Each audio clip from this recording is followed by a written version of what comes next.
आज साधकजनों, एक अंतिम प्रयास उस महिला ने किया है। आजकल पॉली क्लिनिक्स हैं, मल्टी स्पेशलिटी क्लिनिक्स। कई लोगों को उसके रोग का पता है, बेचारी जगह जगह भटक रही है, लेकिन कहीं से कोई फायदा नहीं हुआ।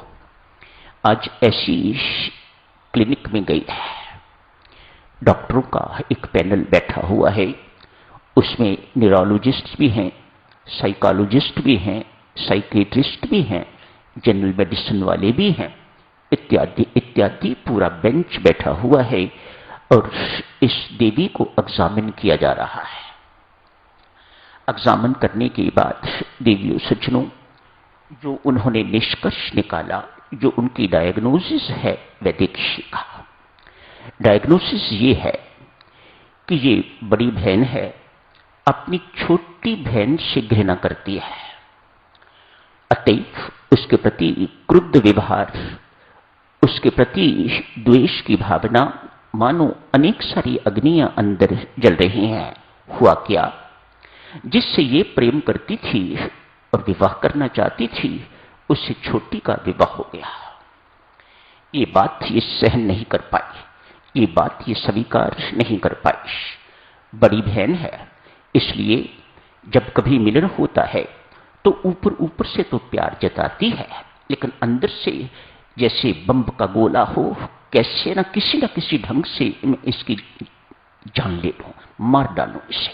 अंदर से अंदर घृणा की आग, उसके अंदर द्वेष की आग उसके अंदर भड़क रही है, ज्वाला भड़क रही है उसके अंदर।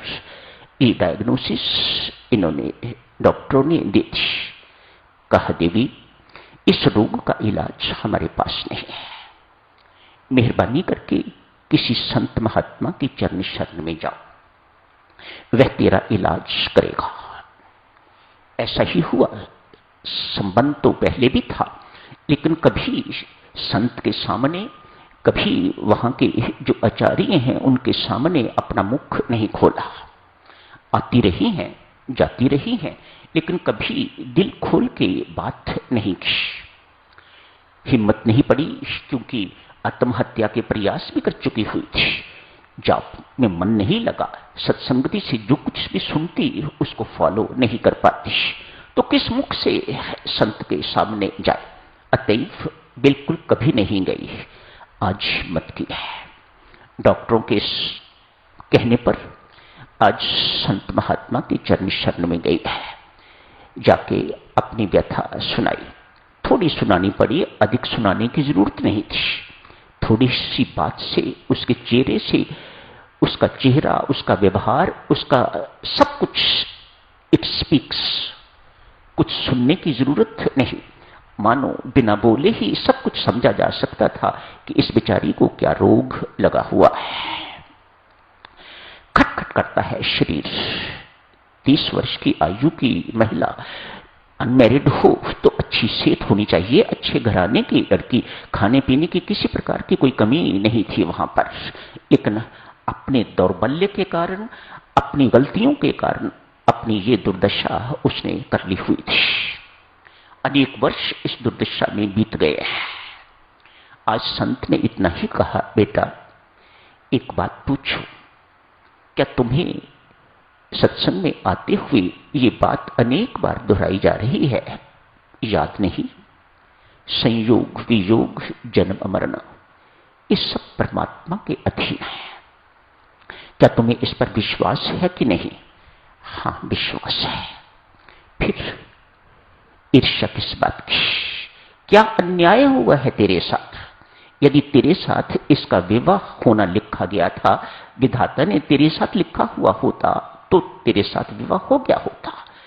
यदि नहीं लिखा तो नहीं हुआ, तो फिर रुष्ट क्यों हो उससे जिससे हो गया है, जिसके साथ लिखा हुआ था? यदि तू सोचती है कि ये सब कुछ तेरे हाथ में था, तो फिर तूने विवाह क्यों नहीं कर लिया? स्पष्ट है ये तेरे हाथ में नहीं है, ये किसी के भी हाथ में नहीं है, ये परमात्मा के ही हाथ में है। ये परमात्मा ने अपने हाथ में रखा हुआ है।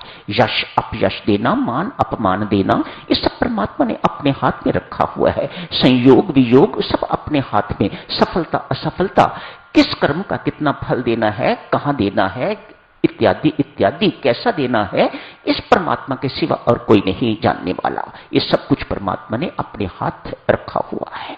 फिर दुखी क्यों है? यदि तू इन बातों को जानती है, यदि तुझे इन बातों पर विश्वास है, इतने वर्ष हो गए हैं तुम्हें सत्संगति में आते हुए, सत्संग में आते हुए, क्या ये सीखा नहीं तूने?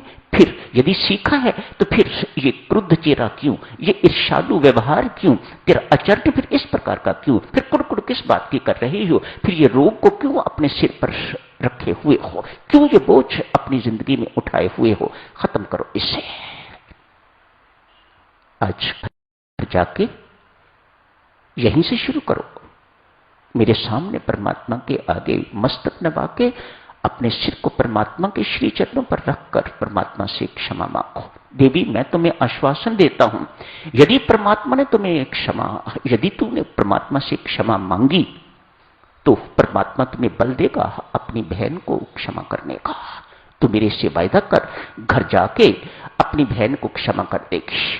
तू अपनी बहन को क्षमा कर देगी तो परमात्मा तुम्हें क्षमा कर देगा। तूने बहुत अपराध किए हैं, 2 बार तूने आत्महत्या के लिए प्रयास किए हैं, ये कोई छोटा मोटा अपराध नहीं है। तेरा जीवन कितना सुंदर होना चाहिए था, तूने उसे कितना बेढंगा बना लिया हुआ है, कितना बेसुरा उस जीवन को बना लिया हुआ है, कितना विकृत जीवन तूने बना लिया हुआ है अपना। तेरी अपनी गलतियों के कारण किसी का कोई दोष नहीं है। विधाता ने तेरी बहन का विवाह उसके साथ लिखा हुआ था, सो हो गया, तो तुझे कुड़कुड़ चिड़चिड़ करने की बिल्कुल कोई आवश्यकता नहीं। साधक तो वही है, साधक जनों, जो परमात्मा की करनी को हर्ष शिरोधार्य करना सीख जाता है। यदि ये साधक को अभी तक नहीं आया तो उसे समझना चाहिए उसकी साधना की यात्रा अभी बहुत शेष है। परमात्मा की करनी में कोई दोष नहीं है, कोई अन्याय नहीं है, कोई अत्याचार नहीं है, कोई त्रुटि नहीं है। उसकी हर करनी में हर एक का हित है, कभी अनुकूल उसमें भी हित और कभी प्रतिकूल तो उसमें भी हित। जो साधक इस बात को पहचान जाता है, साधक जनों, वह परम शांति का भागी हो जाता है। आप कुछ भी कर लो, जैसा इस महिला ने करके देखा, तरह तरह के इलाज करवा लिए, लेकिन रोग तो खत्म नहीं हुआ, रोग तो टस से मस नहीं हुआ, बिल्कुल वैसा का वैसा ही बना रहा। क्यों? क्यों बना रहा? इसलिए रोग का कारण तो मिटा ही नहीं। जब तक रोग का कारण नहीं मिटेगा तो रोग कैसे मिटेगा? रोग का कारण ढूंढो। मेरी माताओं सज्जनों, पुनः आपसे हाथ जोड़ के प्रार्थना करता हूं, हम किसी न किसी प्रकार से हर एक कोई न कोई रोग उठाए हुए हैं। घर जाके ढूंढो, खोजो, इस रोग का कारण क्या है। कोई ना कोई विकार मिलेगा। तनिक सोचो, सिर दर्द है किसी को, सिर दर्द रोग नहीं है, किसी एक चिन्ह है। ब्रेन ट्यूमर भी हो सकता है, ब्रेन के ऊपर झिल्लियां होती हैं, उनकी सूजन भी हो सकती है, स्पॉन्डिलाइटिस भी हो सकती है, पेट की खराबी भी हो सकती है, पेट में गैस बहुत है, सिर दर्द होती है। अनेक सारे कारण हैं सिर दर्द के।